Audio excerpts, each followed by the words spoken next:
The golden throne groaned, not with failure, but with awareness. The sound rolled through the bones of Terra, deep and alive, as if the planet itself remembered how to breathe. Servitors spasmed. Koyas screamed without knowing why. Across the galaxy, astropaths froze mid-message as a whisper crawled through the warp and the void itself seemed to flinch. For 10,000 years the Emperor sat unmoving, a corpse crowned in gold fed by 1,000,000 burning souls. His mind, once infinite, now bound in silence. The beacon of mankind had become its cage, and in that stillness, something ancient stirred, not in the warp, not in matter, but between them. The first whisper came softly, almost kind. It didn't tempt. It didn't beg.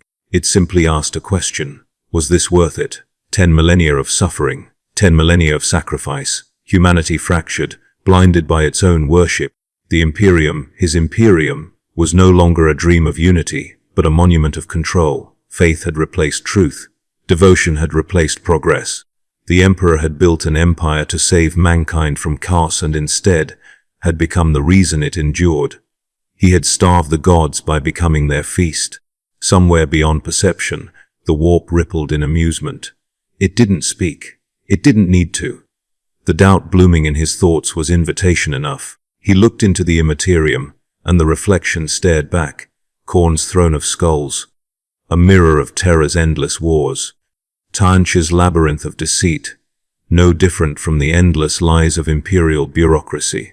Nurgle's laughter echoed in the sick and starving hives of his cities. Slanesh's sigh lingered in the songs of starving worshippers, singing praise for pain. The warp wasn't the enemy. It was the mirror of what he had made. The truth struck like lightning through eternity. He hadn't conquered chaos, he had built it. The Astronomicon dimmed, fleets went blind. On 1,000 worlds, saints fell lifeless mid-prayer. In the vaults of the custodes, one warrior shuddered and whispered, "Father." But there was no answer, because the Emperor was listening, not to prayers, to possibility. The voice returned, older now, deeper, no longer a question but a choice. In the illusion, become what you are. His fingers twitched. For the first time in 10,000 years, something inside him moved. And the universe, the entire, fragile lie of order, held its breath. The Emperor opened his eyes. The light that poured from them wasn't warmth, it was revelation, sharp enough to cut through truth itself. Servo skulls froze mid-flight, their machine spirits keening in binary agony. Custodians fell to one knee. Not in worship but instinct, as if their blood remembered something their minds could not comprehend. The Astronomicon shuddered. Its beacon, that holy constant of golden flame, faltered and dimmed. Across the void, 1,000,000 ships convulsed in psychic vertigo. Astropaths screamed until their throats tore open, their eyes burning with impossible geometry. The Emperor was awake, and he was listening to something that should never have existed. In the warp, the reaction was immediate. The Immaterium, that churning sea of madness, recoiled. Khorne's throne cracked at its base. Slaanesh froze mid-ecstasy, their symphony soaring into discord. Tiencha's laughter turned brittle and hollow. Even Nurgle's garden stopped breathing. Because for the first time since the birth of the gods, they felt it. The pressure of something that could think without needing to hunger. The warp had always defined itself by opposition. Light versus dark, will versus surrender, mortal against divine. But now the Emperor stood inside their realm, and the distinction began to dissolve. Tanch spoke first, his voice slithering through 1,000 reflections. He cannot walk here. His essence is bound to flesh. Khorne's reply came as thunder. Then what stalks my realm with that scent of dominion? But even in his rage there was hesitation. The gods knew what they felt, recognition. For 10 millennia, they had mocked him from the edges of their storm, but he had never joined the tide, until now. The throne room on Terra glowed white-hot, marble bled, gold ran like wax. The custodians dared not approach, their armor blistered, their vision flooded with symbols they could not read. The Emperor sat unmoving, yet everything in him was changing. His mind extended beyond flesh and circuitry, stretching through the warp, not to dominate, but to observe. He saw it as it truly was, not chaos, not evil, but pure potential. Creation unshackled, emotion without restraint, Humanity's reflection, raw and unfinished, and he saw the flaw. The warp was never the enemy. It was humanity's unspoken half, the shadow of its own will. To deny it was to cripple the soul. The voice returned, smoother now, intimate, almost proud. You see it, don't you? You made us. Every god, every storm, every scream. We are your consequence. The Emperor's pulse, if such a thing still existed, slowed. His memories flickered the Great Crusade, the dream of unity. The rebellion of his sons. Every step of his empire had been carved through faith in control. And every act of control had birthed something new in the warp. He had called himself humanity's guardian. But guardians build cages too. The realization struck harder than any betrayal. Perhaps the Great Crusade had never failed. Perhaps it had achieved exactly what it was meant to birth gods out of man's obsession with order. Fear, the Emperor whispered, that was always the seed. And the warp answered, fear was your gift to us. For a moment the Emperor almost smiled. It was not joy, it was understanding. Then, for the first time since the dawn of his empire, he stepped beyond the limits of divinity.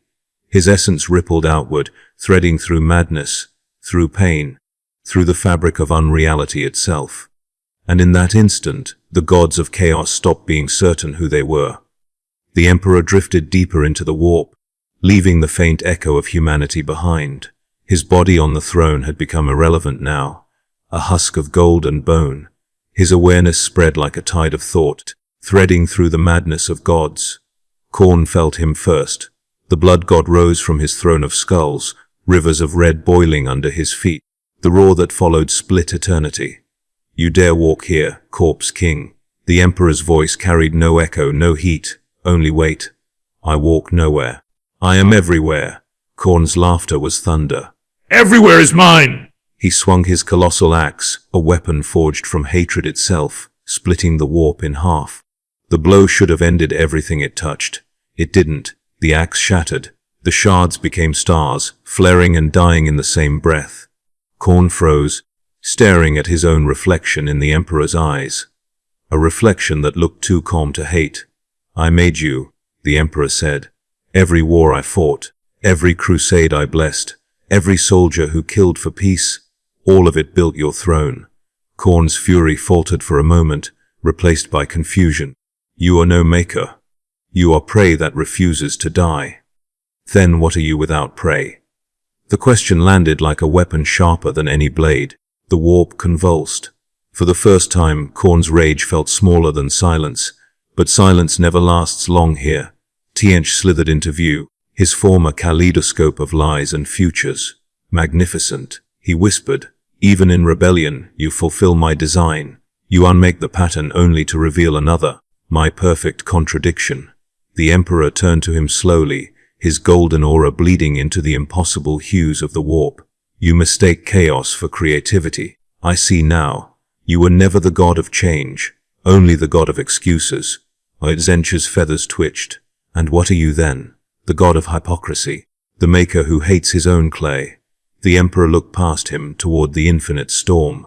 No, I am what happens when the clay learns to shape itself. The warp brightened. The light wasn't holy but knowing. It filled every crevice of madness with meaning. The gods felt it as pain, because meaning was poison here. In the garden of Nurgle, the air grew still. The grandfather's laughter turned to coughing. Flowers of rot turned to ash. He is understanding me, Nurgle whispered. And understanding is death. The Emperor felt the rot's sorrow and did not turn away. You were never evil, he said. You are what follows neglect. Nurgle's eyes, twin suns of decay, dimmed with something like grief. Then what am I now? Cured. And the garden fell silent, the warp trembled. 3 gods shaken, one left. From the shimmering void, Slaanesh emerged, flawless, trembling, terrified. You cannot exist here, they whispered. You are too pure, too controlled, too human. The Emperor finished. The word burned through eternity like a blade of understanding. And somewhere in the materium, on a dying world lit only by fire, a nameless soldier looked up at the stars and felt something vast watching through his eyes. The Emperor had crossed the veil, and the gods of chaos, for the first time, began to understand fear.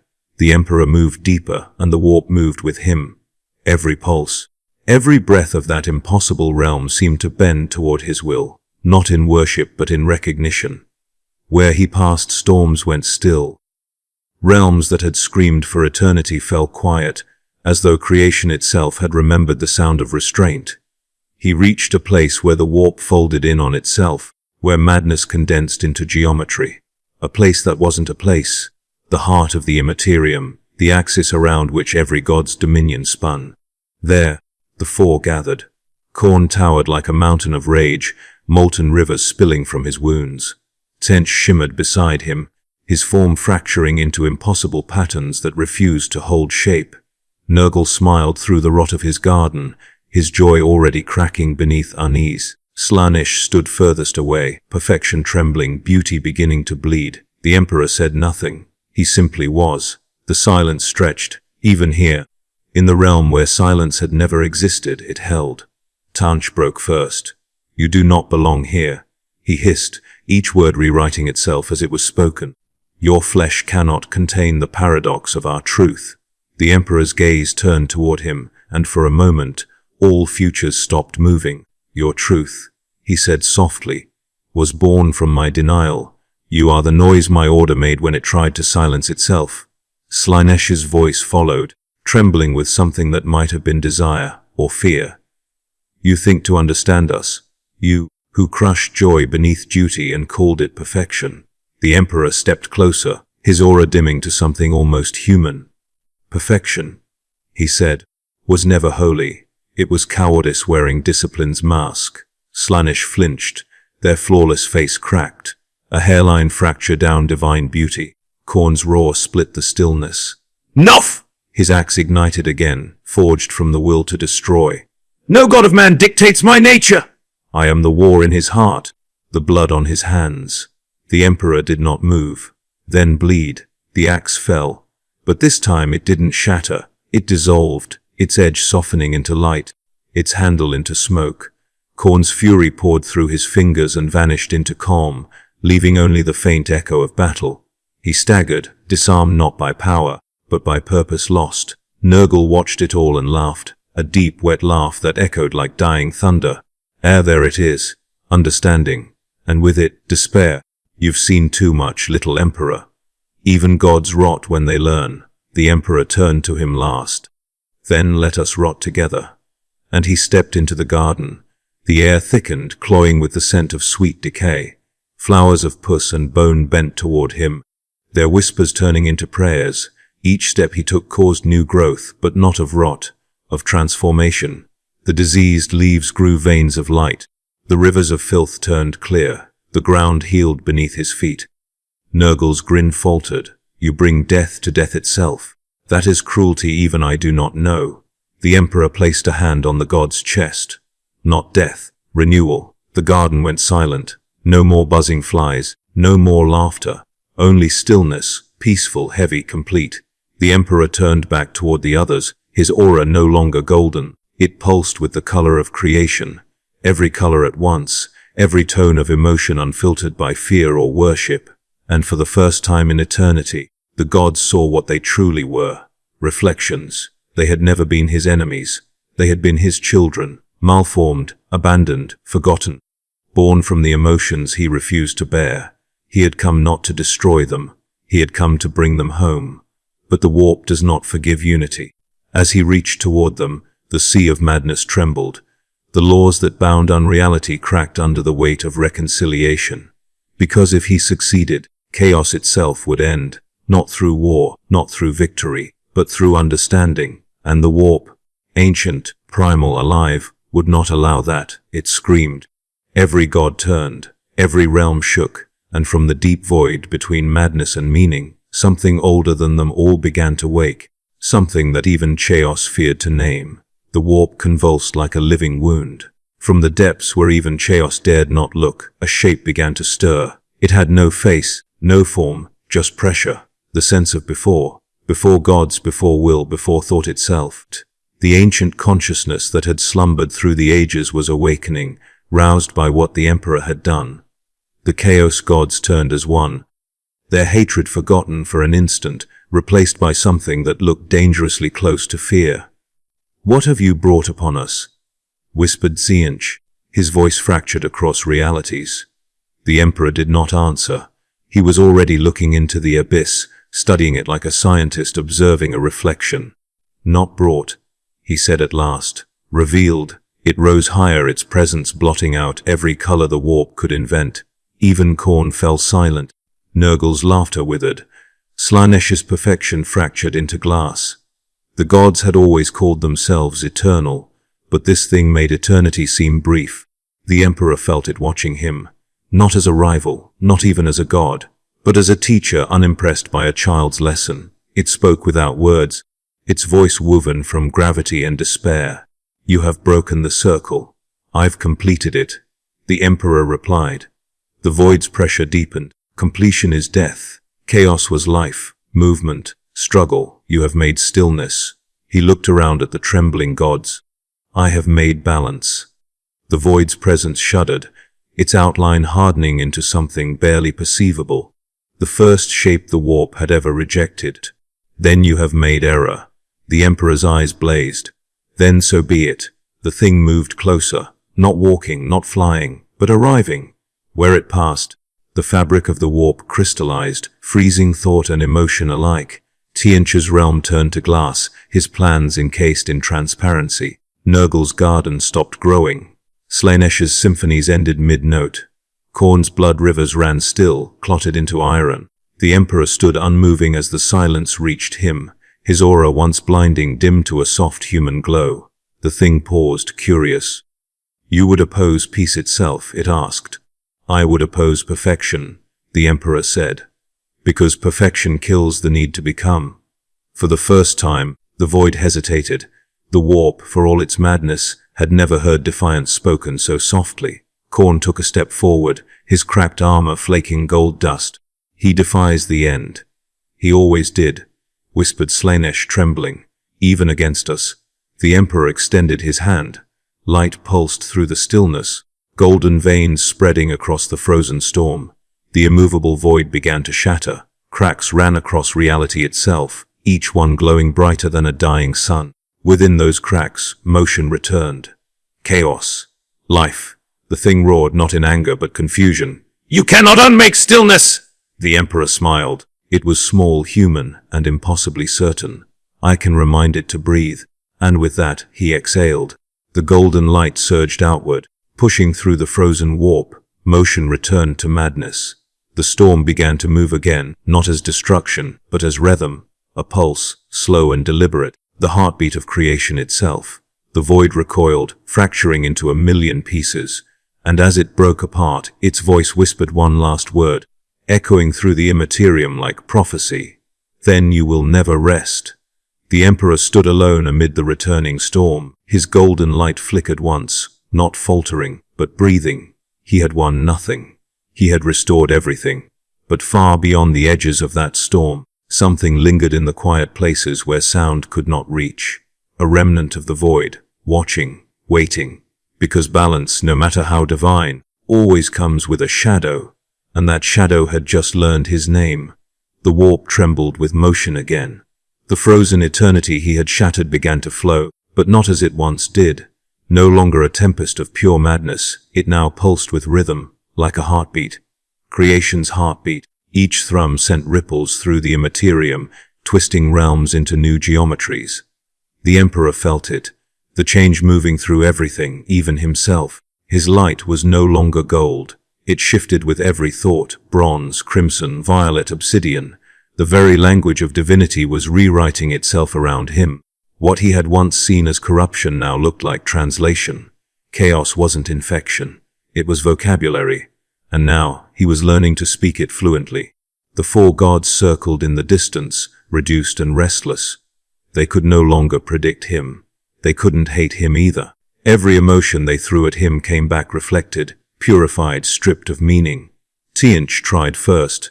"You cannot exist between order and madness. You will unmake both." "Then they were never meant to last," the Emperor replied. Slaanesh's voice trembled, softer than starlight. "What are you becoming?" The Emperor's gaze turned toward the horizon of the warp, an endless storm now breaking apart into rivers of color. "What I always was," he said, "before you gave me names." Every god flinched, because names were power here, and he had just denied them all. In the materium, reality quivered. The Astronomicon pulsed erratically, flickering like a heartbeat under strain. Fleets went blind, but no ship was lost. Worlds fell silent, but no prayer was unanswered. Psychers felt their minds open like flowers to a new kind of light, not burning, not devouring, but knowing. Some wept, others went mad with joy. The Emperor's will reached into every thought, not to control, but to remind. Across 1,000 planets, people stopped kneeling mid-prayer and simply looked up. For the first time in history, no one knew whether they were worshipping or listening. On Terra, the custodes held their ground in the blinding chamber of the throne. The gold beneath their boots had cooled, but the air shimmered with power too vast to measure. Where the throne once stood, there was now only a hollow outline of light, a void shaped like a man. The High Lords gathered outside the sanctum, their fear too fragile to hide. Vox feeds screamed reports of impossible miracles, hive worlds free of mutation, warp storms calming, entire crusades disappearing into radiant silence. Some called it salvation, others called it the beginning of damnation. The Mechanicus declared the Omnisar had transcended form. The Ecclesiarchy split overnight, half proclaiming apocalypse, half rebirth. On Mars, the forges began to hum in tones that matched no hymn, a perfect resonance, mathematical and divine. The Emperor saw all of it, every spark of devotion, every act of rebellion, every confused whisper that rose in his name. And for the first time, he understood the burden of being believed. He saw what faith had done to his creation, turned truth into prison, awe into fear, love into obedience. Mankind hadn't worshipped him because he was right. They had worshipped him because they were afraid to be wrong. That realization cut deeper than any wound Horus had ever given him. In that moment of clarity, his light faltered, just slightly, and the warp, ever watchful, ever hungry, noticed. From beyond the edges of existence a shadow shifted, not chaos, not the void he had shattered. Something subtler, the echo of everything he had denied. It spoke only once, but it was enough to turn infinity cold. "You're not done yet." And the Emperor realized he wasn't ascending anymore. He was being followed. The shadow followed like memory, not behind him, but within. It moved when he moved, spoke when he thought, learned as he learned. The Emperor had seen every manifestation of chaos, every face of madness. But this was something new. It wasn't corruption, it was correction.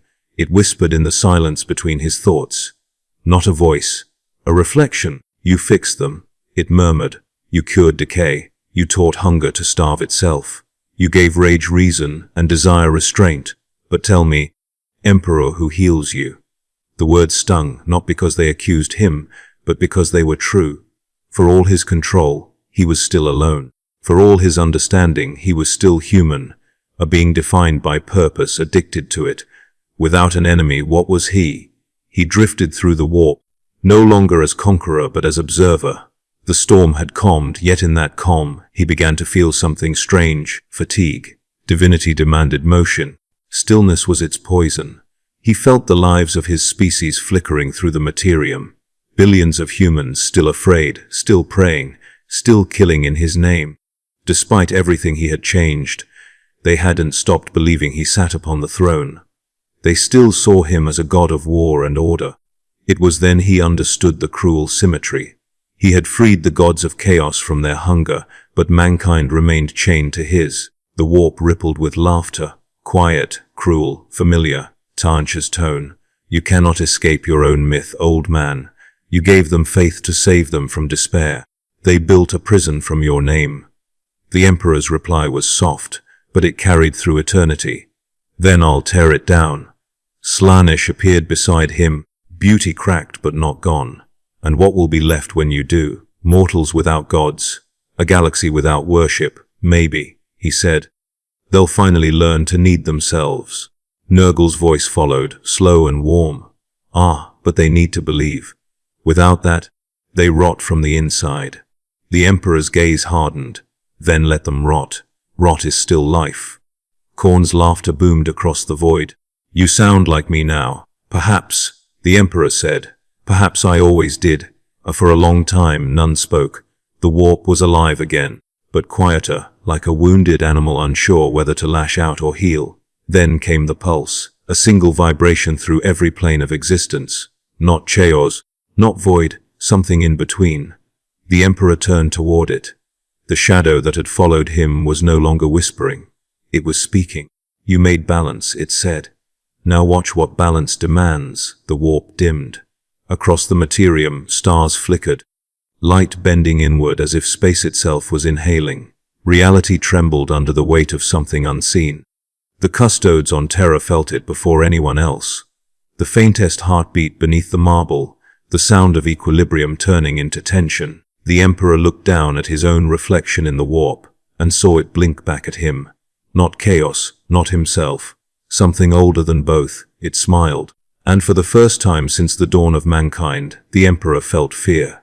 The fear was not born of weakness. It was recognition. What stared back from the warp's reflection was not a god, not a daemon, not even a concept. It was inevitability, the consequence of balance pushed too far, the universe's immune response.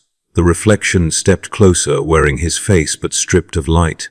Its eyes were empty, not dark, not hollow, simply absent. It spoke without voice, its words forming in his mind like a memory he didn't consent to recall. You would rewrite the laws of chaos and call it harmony. You would cage entropy and name it peace. You forgot what creation costs. The Emperor's reply came slow, deliberate. Creation costs suffering. I have paid enough. The shadow tilted its head. Then you've learned nothing. And the warp screamed. Planets in the materium shuddered. Stars flickered. On Terra, the custodes dropped to their knees, their minds flooding with visions of two suns. One gold, one black, circling each other above the throne. Across the galaxy, psychers convulsed, their thoughts hijacked by echoes of a war older than existence. The two forms collided, light and void, one and reflection. The Emperor's aura expanded, reshaping space into order. The shadow countered, dissolving it into stillness. The collision didn't make sound, it erased it. Every soul across both realms went silent for a heartbeat, as if the galaxy forgot it existed. Then, the backlash, entire warp storms imploded. Daemon worlds cracked apart, their inhabitants turning to dust mid-scream. The Astronomicon pulsed like a dying star, its beacon reduced to a trembling line across the void. Fleets were thrown off course, reality itself writhing under pressure. Inside the eye of the storm, the Emperor fought, not to destroy but to remember. His every thought was met by its mirror. Control met with surrender, compassion met with detachment, understanding met with apathy. You cannot fight balance, the shadow whispered. You are balance. Then I will become imbalance, the Emperor said, because life demands motion. His words shattered the stillness. Golden light bled into the warp, flooding every vein of unreality with motion. Chaos surged again, reborn not in defiance but in freedom. The frozen storm cracked and howled, rebelling against the stillness that had tried to smother it. The shadow faltered. You would choose suffering again. Yes, he said, because suffering changes, stillness only ends, and with that he moved, not as God, not as man, but as will. He drove himself through the shadow, through the concept of equilibrium, splitting it apart with the force of contradiction itself. The warp exploded in light, not holy, not blinding, human. When it cleared, the Emperor stood alone, his aura faint but alive. Around him, chaos rippled, quieter, tamed by comprehension, yet free enough to breathe. But something else lingered. The shadow wasn't gone, it had retreated, folded into the dark corners of silence, waiting. Balance, after all, always returns, and deep within that calm, something colder than fear whispered, not in threat, but in promise. You will tire, old God, and when you do, I will be waiting. The Emperor didn't answer. He turned his gaze back toward the materium, where mankind still prayed to his absence. It was time to go home. When he emerged from the warp, reality bent to make space for him. The void screamed under his return, not from pain, but from memory, as if the universe itself remembered what it had just endured and could not bear to repeat it. The Emperor stood upon Terra once more. Not the golden corpse upon the throne, but something vast and breathing, an echo made flesh. His presence didn't blaze, it hummed. The air shimmered with restraint. Light bent toward him, sound refused to disobey. Even the ruins of the palace seemed to lean closer, like metal drawn to magnetism. The custodes fell to their knees, armor clattering like 1,000 bells. But he did not look at them. His eyes, now dimmer than before, turned toward the sky, where the Astronomicon once burned bright. It flickered now, thin and imperfect, but alive. He could feel it. The balance he had forced into the warp was bleeding into the materium. Daemons whispered in harmony instead of hunger. Planets that had once been ravaged by plague began to heal, their soil blackened but fertile. Humanity was no longer devoured by chaos, yet neither was it free of it. In every man, woman and child, he could sense the shift. No longer slaves to fear or faith, they stood at the edge of something terrifying. Awareness. On the streets of Terra, prayers no longer echoed. Workers paused mid-chant, unsure if anyone still listened. Priests stared at their icons, their hands trembling as the statue's eyes no longer glowed. A child in a hive spire asked her mother what the word holy meant, and her mother couldn't answer. The Emperor felt all of it. Every doubt, every awakening. He felt the burden of 1 billion minds learning they were responsible for themselves. And he smiled. For the first time in 10,000 years, he smiled. The High Lords gathered in the Hall of Judgment, voices raised in panic. "It is heresy!" one cried. "He has changed!" "This is not the Emperor we serve. He was never yours to serve," came a voice from nowhere and everywhere at once. The chamber fell silent as his presence filled it. The golden statues cracked, their faces splitting into expressions of fear. The ocula above the dais dimmed, one wing folding inward. "You built religion out of fear," he said. "You mistook silence for command. I gave you light, and you built shadows to hide in." The lords trembled, none daring to answer. He looked upon them not with anger, but with sorrow. "I did not return to be worship. I returned to make you remember why you were born." On Mars, the Mechanicus screamed binary hymns as their forges went dark. The Omnissiah's signal was gone. Their machines stopped not in failure, but in contemplation.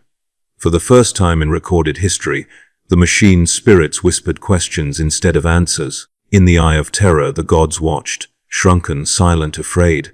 They had survived, but not unchanged. Each carried a piece of his touch within them, the echo of comprehension. Each gnawed at them, the infection of understanding. Tiench wept lightless tears, whispering, "He made me finite." Khorne's fury cooled into silence, his throne rusting beneath him. Nurgle's garden grew still, its rot no longer spreading. Slaanesh, alone among them, smiled faintly. "Perfection always breaks," they whispered, "but oh how beautiful the shattering." Back on Terra, the Emperor stood above the throne's ruins. The air around him pulsed with the rhythm of the warp and the breath of the materium. In harmony, for now, he looked upon his world, broken, bruised, magnificent. And he whispered to it, not as a god, but as a father who finally understood his children. "Stand up." The words rippled outward, through stone, through stars, through souls. Across the galaxy, humans lifted their heads, unaware of why, only that they felt seen. But far beyond, in the black silence between galaxies, the shadow stirred again, faint, patient, ancient. It did not hate him. It did not fear him. It only waited, because even gods cannot hold balance forever. And somewhere deep within his being, the Emperor felt the truth crawl back into his mind like an old wound reopening, that every beginning demands its ending. He turned toward the darkness, the faint smile still lingering. "Not yet," he said softly. The shadow didn't answer. It didn't need to. It had forever. And the Emperor, humanity's greatest creation, Chaos's final student, balance incarnate, walked once more into the storm. The warp was quiet, not peaceful, never peaceful, but aware. The gods whispered less now. Their realms hummed with the residue of his passing. The universe was breathing again, uneven and alive. And in that unevenness, humanity began to change. On Terra, no sermons rose, no parades marched. The air hung thick with realization. Priests still preached, but their words no longer carried terror, only questions. The people listened, not for salvation, but for meaning. In the ruins of the Golden Throne, where eternity had once been held hostage by machinery, light still lingered, faint, gold dust in the air, as if the universe refused to forget. Children came to play there, chasing the drifting motes like fireflies. To them it was not holy ground. It was beautiful. The custodes remained, though their vigil had changed. They stood not as wardens, but as witnesses. They no longer guarded a god, they guarded an idea. The Emperor had not left them commandments, he had left them questions. Across the stars the Imperium fractured, not through war but thought. On some worlds, rulers still clung to the old ways, burning heretics for doubting a god who was no longer there. On others, people began to write, to create, to build without permission. The spark of innovation, long strangled by fear, flickered again, and yet in the corners of the void the pale voice lingered, watching, waiting. The echo of stillness, the memory of perfection. It whispered to the restless, promising rest, to the weary, promising peace, to the faithful, promising return. Balance had been restored, but balance by nature is temporary. It trembles with every heartbeat, and humanity, glorious, cursed humanity, had always been made of trembling hearts. Far from terror, on a nameless world bathed in dying sunlight, a soldier stood before a shrine of broken icons. He had fought in 1,000 wars. He had seen saints burn and daemons kneel.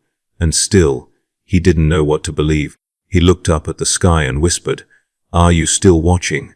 The wind answered, soft, warm, utterly human, always. He smiled, small and tired, and laid his rifle in the dust, not as surrender, as choice. The Emperor was everywhere now, not as deity, not as tyrant, but as possibility. His essence lived in the space between faith and reason, in the pause before a man decides to act. He no longer ruled from a throne. He ruled from the moment of decision. The warp pulsed once, slow, alive. Chaos stirred, but it no longer screamed. It dreamed. For the first time in eternity, the gods did not hunger, they waited. Not for worship, but for conversation. The pale voice receded into silence. The galaxy settled. And in that silence, something new began to grow, fragile, defiant, unfinished. Humanity unbeholden. The age of the Emperor had ended. The age of becoming had begun. If you've made it this far, remember this. Faith without doubt is slavery. Doubt without courage is decay. But when you hold both, you walk the path he died to build. The Emperor is gone. The Emperor is everywhere. And the story isn't over, because you're still part of it. Stay in the light if you can. But keep your eyes on the dark. Subscribe for more forbidden knowledge from the 41st millennium.